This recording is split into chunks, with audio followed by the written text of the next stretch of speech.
हिंद दोस्तों, इस वीडियो में बात करेंगे CDS 1 2020 में आए हुए साइंस के क्वेश्चंस की। साइंस सेक्शन सबसे ज़्यादा वेटेज रखता है और काफ़ी सारे क्वेश्चंस साइंस से देखने को मिलते हैं। अगर मैं इस पेपर की बात करूं तो यहाँ पे ऑलमोस्ट आप कह सकते हैं 30 क्वेश्चंस। ये देखिए 30th वाला जो क्वेश्चन है ये बायोलॉजी से है। 30 सवाल यहाँ पे डायरेक्टली साइंस से देखने को मिल रहे हैं, तो अपने आप में काफ़ी ज़्यादा वेटेज रखता है ये हमारा सब्जेक्ट साइंस। CDS के पेपर की अगर मैं बात करूँ तो प्रत्येक क्वेश्चन की मैं डिटेल्ड एनालिसिस करूंगा और अगर उनसे संबंधित कोई क्वेश्चन आता है या कोई बात इंपॉर्टेंट है तो वो भी मैं बताता चलूँगा। आपको यहाँ पे कॉपी और पेन लेकर के बैठ जाना है, बिल्कुल ध्यान से समझना है एक एक चीज़ें। कई सारे मैं एक्स्ट्रा इन्फॉर्मेशन दूंगा और कहीं ना कहीं वो प्रीवियस ईयर में पूछे गए हैं और पूछे जाने की संभावना है, तो एक एक बात यहाँ पे इंपॉर्टेंट होगी। नाउ स्टार्ट करते हैं फर्स्ट क्वेश्चन से। Scattering of alpha particles by a thin gold foil suggested the presence of, यानी जो अल्फा पार्टिकल्स की स्कैटरिंग देखने को मिली thin gold foil. Gold foil मतलब एक पतली सोने की पन्नी के द्वारा, ये क्या दिखाती है, किस चीज़ के प्रेजेंस को शो करती है। ऑप्शन है हमारे पास electron, proton, positively charge nucleus या फिर आइसोटॉप्स। तो ये बहुत आसान स्ट्रेट फॉरवर्ड क्वेश्चन है। इसके मैं सोर्स की भी बात करूंगा, मैं कोशिश करूंगा मैक्सिमम चीज़ों के सोर्स बताने की। पहले ही मैं आपको बता दूं कि ऑलमोस्ट कुछ क्वेश्चन को, एक दो क्वेश्चन को छोड़ दिया जाए तो सारे ही क्वेश्चन यहाँ पे NCERT से आते हैं। कौन सी NCERT? 9th और 10th की NCERT सबसे ज़्यादा इंपॉर्टेंट है। एक आध सवाल हो सकता है 11th NCERT से आ जाए या 12th से, बट ऑलमोस्ट सारे क्वेश्चन यहाँ पे 9th 10th की NCERT से आते हैं। कुछ क्वेश्चन 8th NCERT से भी आते हैं, बट वो आगे चल के 9th या 10th में भी कवर्ड किए गए हैं। जैसे कुछ टॉपिक है, हमारा एसिड वाला टॉपिक है एक, और भी कई तरह के टॉपिक हैं। तो यहाँ पे मैं कोशिश करूँगा कि उन टॉपिक्स को भी मैं बताता चलूँ और इसके साथ जो इनके इर्द गिर्द के जो कॉन्सेप्ट्स हैं उन्हें भी डिस्कस करूँ। सोर्स की मैं बात करूँ तो ये क्लास 9th की NCERT है साइंस की। चैप्टर का नाम है स्ट्रक्चर ऑफ द एटम। तो डेफिनेटली इस चैप्टर में एटम के स्ट्रक्चर की बात की जाएगी। तो एटम के बारे में मैं आपको बता दूं, अगर स्ट्रक्चर की बात की जाए तो इनमें नेगेटिवली चार्ज पार्टिकल्स देखने को मिलेंगे, और ये एक टॉमसन ने सजेस्ट किया था इस तरीके का मॉडल। देखिए अलग अलग साइंटिस्ट आए हैं और अलग अलग तरीके के मॉडल को सजेस्ट किए हैं। इनमें से रदरफोर्ड का नाम आपने सुना होगा। रदरफोर्ड ने इसी चीज़ को अच्छे से और एक्सपेरिमेंट करने के लिए कि मॉडल जो एटम का होता है वो कैसा होता है, इन्होंने अल्फा पार्टिकल स्कैटरिंग एक्सपेरिमेंट किया। तो जैसा कि रदरफोर्ड के बारे में आपने सुना होगा कि इनका जो एक्सपेरिमेंट था वो किस चीज़ पे किया गया था, गोल्ड फॉइल पे। तो यहाँ पे इमेज में आप देख सकते हैं, बेसिकली इसके एक्सपेरिमेंट की मैं बात करता हूँ। सो यहाँ से जब अल्फा पार्टिकल्स को पास कराया गया तो स्कैटरिंग देखने को मिली। अब ये जो स्कैटरिंग है, इनसे कुछ अनएक्सपेक्टेड टाइप के रिजल्ट देखने को मिले। ज़्यादातर जो अल्फा पार्टिकल्स हैं वो स्ट्रेटली पास कर गए गोल्ड फॉइल से। अच्छा, गोल्ड फॉइल क्यों सेलेक्ट किया गया था ये भी पूछा जा सकता है, बिकॉज गोल्ड फॉइल की एक प्रॉपर्टी है, बिल्कुल इसे पतले चादर के रूप में कन्वर्ट किया जा सकता है। ये आपने पढ़ा भी होगा, दो कॉन्सेप्ट पढ़े होंगे इनसे रिलेटेड, पहला मेलिबिलिटी और दूसरा डक्टाइलिटी, यानी आघात वर्धनीयता कहते हैं इसे हिंदी में। यानी जो कुछ धातु होते हैं उन्हें पीट करके पतले चादर में कन्वर्ट कर सकते हैं, वो मेलिबिलिटी होती है। और डक्टाइलिटी यानी तन्मयता। तो इसी के तहत बिकॉज ये इन्हें काफ़ी पतले तरीके से बदला जा सकता है, तो इस वजह से सेलेक्ट किया गया गोल्ड की पन्नी को। तो गोल्ड फॉइल को जब सेलेक्ट किया गया तो यहाँ पे ये देखा गया कि ज़्यादातर जो अल्फा पार्टिकल्स हैं ये स्ट्रेटली पास कर चुके हैं।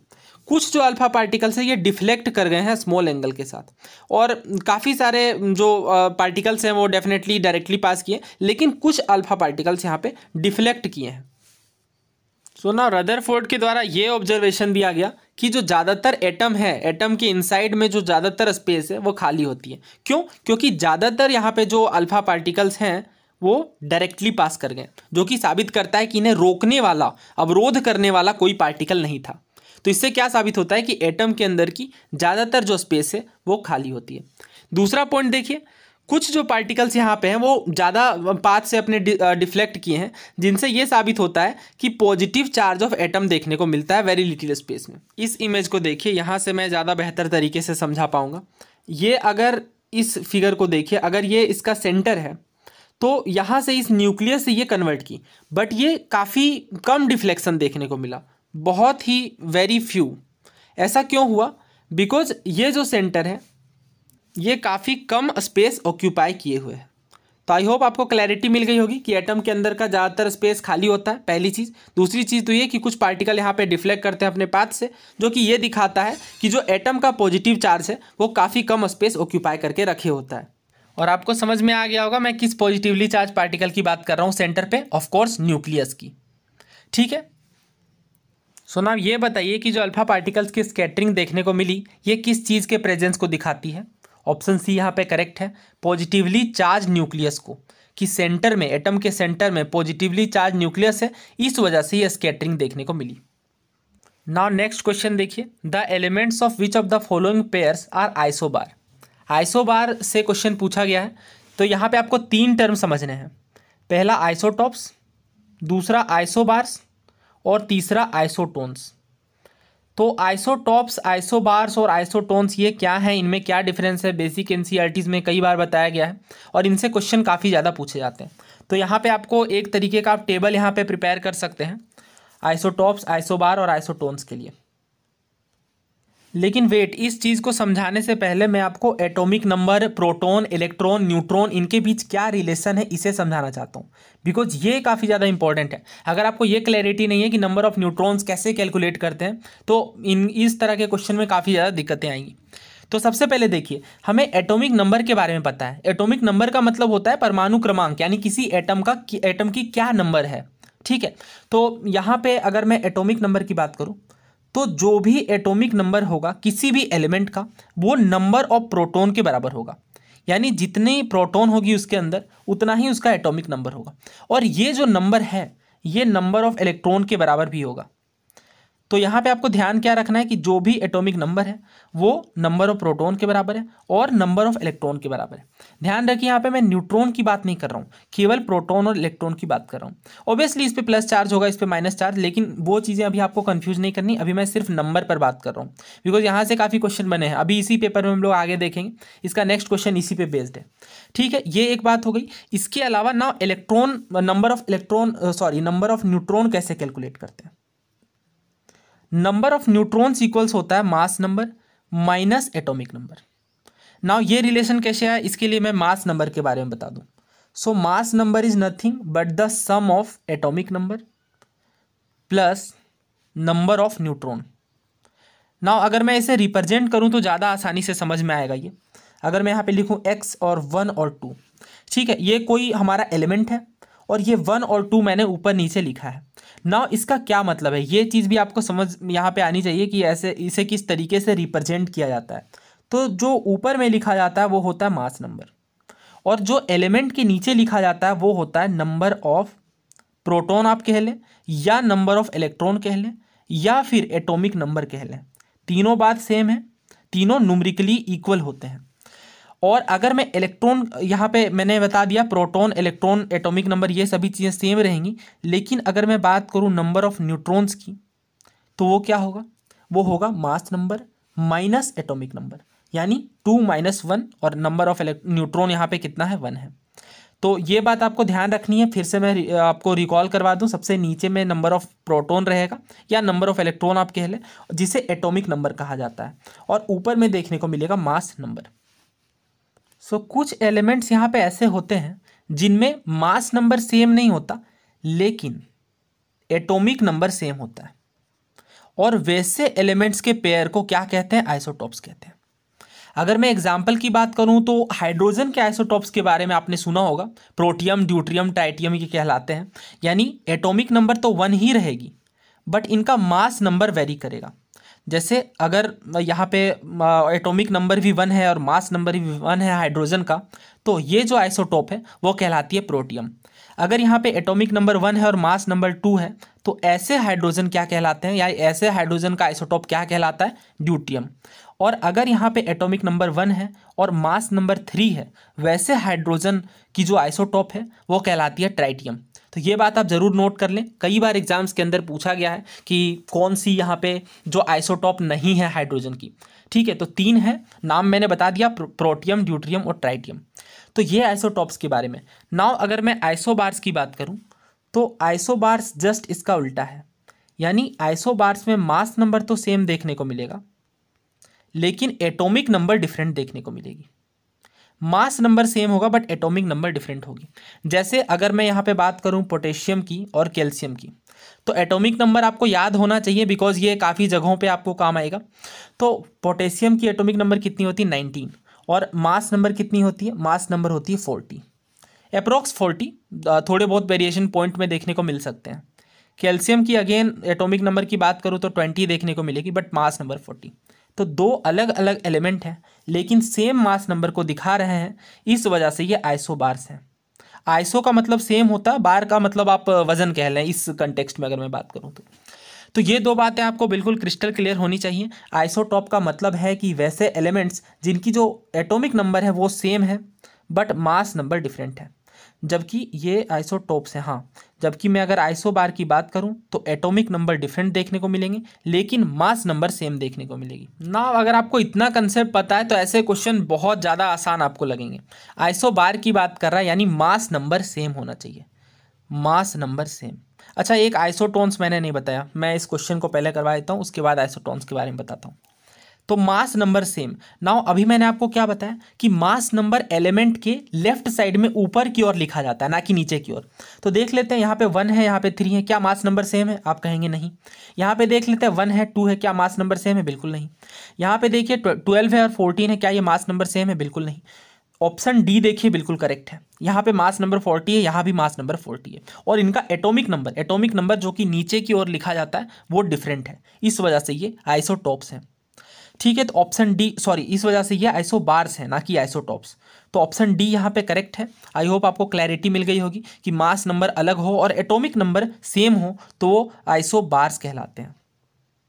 नाउ कई बार यहाँ पे आपसे पूछ लिया जाता है कि नंबर ऑफ न्यूट्रॉन्स बताइए। ऑब्वियसली डायरेक्ट नहीं पूछा जाएगा बट घुमा फिरा करके ऐसे ही क्वेश्चन पूछे जाते हैं, नंबर ऑफ न्यूट्रॉन बताइए, या फिर कई बार आपसे पूछ लेगा कि the number of proton, electron and neutron respectively. तो इस तरीके के क्वेश्चन आपको कैसे डील करने हैं। अगर नंबर ऑफ न्यूट्रॉन पूछा जाए तो क्या करना है फिर? बहुत आसान है।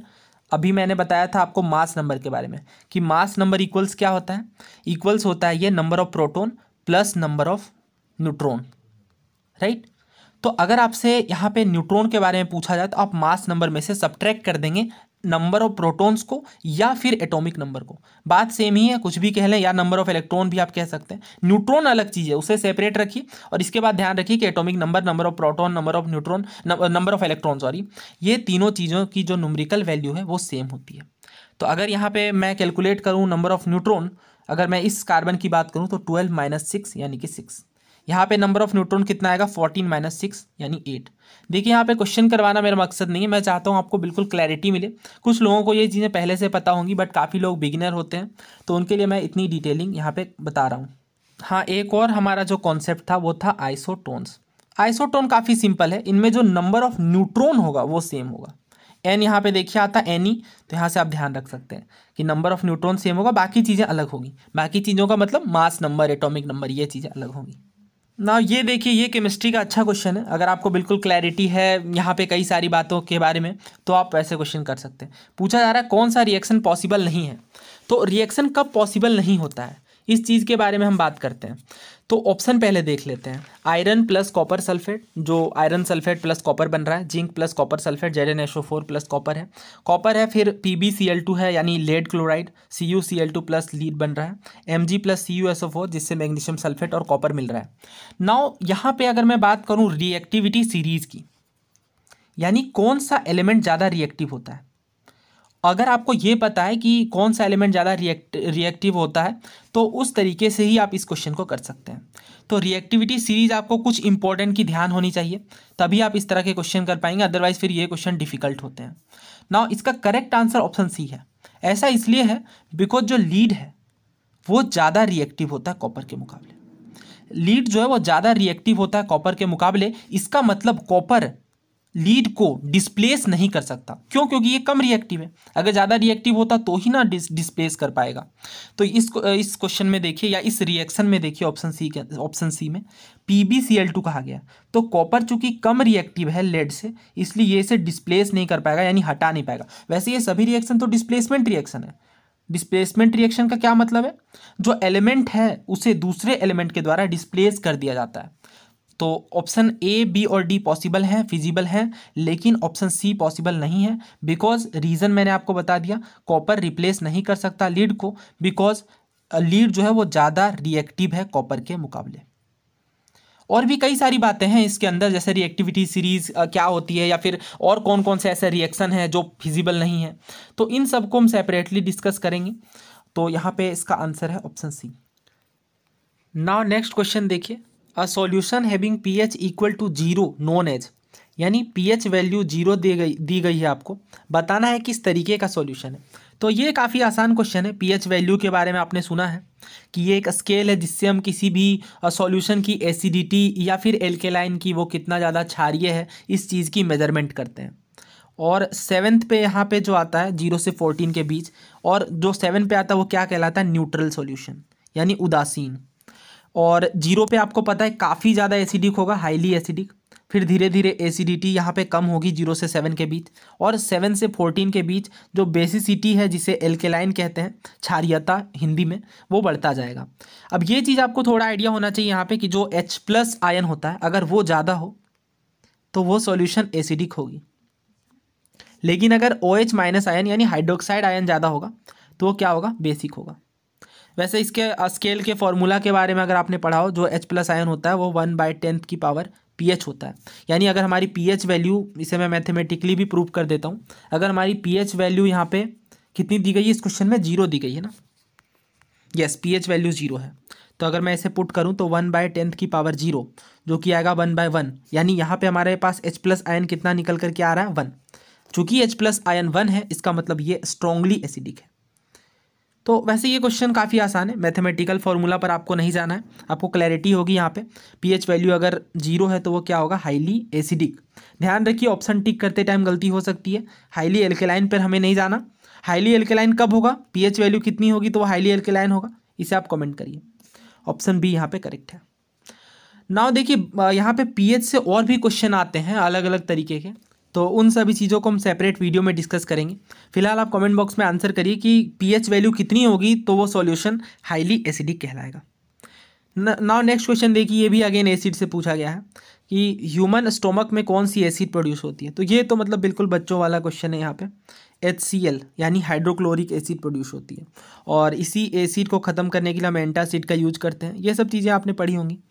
और हाँ, ये मुझे एक इंपॉर्टेंट बात यहाँ पे लग रही, सल्फ्यूरिक एसिड बैटरीज में यूज किया जाता है। फॉर्मिक एसिड जिसे मिथेनोइक एसिड कहते हैं, चींटी या मधुमक्खी के डंक में होता है ये। तो ये सब चीज़ें मैंने आपको बता दी। इसके अलावा नाइट्रिक एसिड का क्या यूज़ है या कहाँ पे देखने को मिलता है, ये आप कमेंट करिए। बाकी तीनों मैंने एक्सप्लेन कर दिया है। करेक्ट आंसर इसका क्या है, ऑप्शन डी, HCl यानी hydrochloric acid. Now next question देखिए, ये अगेन एक आसान क्वेश्चन है, मैच करना है आपको। एक साइड में कंपाउंड दिया गया, बेसिकली एसिड और बेस के कंपाउंड है, और दूसरे साइड में उसकी यूजेस दी गई है, boric acid, citric acid, magnesium hydroxide या एसिटिक एसिड। तो इनमें से सबसे आसान वाले जो आपको पता है उन्हें मैच करना चाहिए। देखिए बोरिक एसिड की अगर मैं बात करूँ तो एंटीसेप्टिक के जैसा यूज कर सकते हैं इसे। एंटीसेप्टिक का मतलब आपको पता है, एंटीसेप्टिक वो चीज़ें होती हैं, वो मेडिसिन्स होते हैं बेसिकली, या वो कंपाउंड्स होते हैं जिनका यूज़ हम करते हैं माइक्रो ऑर्गेनिज्म की ग्रोथ को रोकने के लिए, बेसिकली इन्फेक्शन से बचने के लिए। सिट्रिक एसिड के बारे में आपको पता है, ये फूड प्रिजर्वेटिव के जैसा यूज़ होता है। फूड प्रिजर्वेटिव का मतलब होता है वो चीज़ें जिनमें फूड को लंबे समय तक स्टोर करके रखा जा सके। और मैग्नीशियम हाइड्रोक्साइड एंटासिड काफ़ी अच्छा एंटासिड है, एल्यूमिनियम हाइड्रोक्साइड या फिर मैग्नीशियम हाइड्रोक्साइड। अभी मैंने एंटासिड्स की बात ही की थी, और एग्जाम्पल देखिए यहाँ पे आ गया। तो ये एग्जाम्पल आपको ध्यान रखना है, बहुत बार पूछा जाता है इन क्वेश्चंस को। देखिए साइंस मेरे ख्याल में सबसे इजी होता है प्रिपेयर करना, क्योंकि इनके टॉपिक्स लिमिटेड हैं। इनमें आपको कोई ऐसा नहीं है कि करंट अफेयर से एसोसिएटेड कुछ डिफिकल्ट सा पूछ लिया जाएगा। नॉर्मल कॉन्सेप्ट्स होते हैं, NCERTs अगर आप अच्छे से कवर कर लेंगे और समझ के चलेंगे, क्योंकि ये सब्जेक्ट काफ़ी ज़्यादा कंसेप्चुअल है। अगर अंडरस्टैंडिंग काफ़ी अच्छी है आपकी तो फिर काफ़ी आसानी से आप क्वेश्चन कर सकते हैं। नेक्स्ट अगर मैं बात करूँ एसिटिक एसिड की, तो पीकल में देखने को मिलेगा। ठीक है, ये मैंने फार्मूला भी लिख दिया, बिकॉज कई बार फार्मूलाज भी दे दिए जाते हैं। तो ये तो सीधे सीधे मैच हो गया ना सारा। तो 1 2 3 4 ऑप्शन ए यहाँ पे करेक्ट है ना। एक क्वेश्चन, अच्छा ये क्वेश्चन तो मैंने पूछ लिया आपसे, नाइट्रिक एसिड के यूजेस मैंने पूछे हैं। एक और क्वेश्चन यहाँ पे मैं पूछता हूँ, एसिड रेन के लिए कौन कौन सी गैसेज रेस्पॉन्सिबल होती हैं। ये क्वेश्चन अभी सिविल सर्विसेज में पूछा गया, CDS में भी पूछा गया है, काफ़ी इंपॉर्टेंट क्वेश्चन है। नेक्स्ट क्वेश्चन देखिए, जो साउंड वेव है इसकी प्रॉपर्टी और जो इसका पिच है वो किस चीज़ पे डिपेंड करता है। तो जो साउंड की पिच होती है it is directly proportional to frequency. और ये मैंने आपको पढ़ा दिया है ऑलरेडी साउंड वाले चैप्टर में। आप प्लेलिस्ट चेक करिए साइंस की, साउंड वाले चैप्टर में मैंने काफ़ी डिटेल से साउंड से जितने भी क्वेश्चन आए उन सभी क्वेश्चंस को कवर किया है। और ये मैंने एक्सप्लेन किया है पिच क्या होती है और कैसे फ्रीक्वेंसी पे डिपेंड करती है। पिच मतलब श्रिलनेस होता है, यहाँ पे मैं आपको बेसिक बता दे रहा हूँ, और ये फ्रीक्वेंसी के डायरेक्टली प्रोपोर्शनल होती है। फ्रीक्वेंसी जितनी ज़्यादा होगी पिच उतनी हाई होगी, फ्रीक्वेंसी जितनी कम होगी उतनी ही कम यहाँ पे पिच भी देखने को मिलेगी। और देखिए इस टॉपिक से बहुत सारे क्वेश्चन आते हैं साउंड से, तो आपको ये ध्यान रखना है, और उन सभी क्वेश्चंस को मैंने इकट्ठे डिस्कस किया हुआ है। सो इस वीडियो में इतना ही रखते हैं। नेक्स्ट पार्ट में मैं सारे साइंस के क्वेश्चंस को कवर कर दूंगा और इस तरीके से हम लोग सारे यहाँ पे क्वेश्चंस को डिस्कस कर लेंगे। और जल्द ही मैं एनसीईआरटी सीरीज़ को कंटिन्यू करूँगा। बहुत सारे कंटिन्यूस मैसेजेस आ रहे हैं आपके, तो मैंने सोचा वीडियो में ही क्लैरिफाई कर दूँ। बहुत जल्द एनसीईआरटी सीरीज़ में खास करके ज्योग्राफी को मैं कंप्लीट करूँगा, बिल्कुल आप टेंशन ना लें। उम्मीद है आपको ये वीडियो पसंद आई होगी, और आप अपने राय अथवा विचार कमेंट बॉक्स में लिख सकते हैं। धन्यवाद।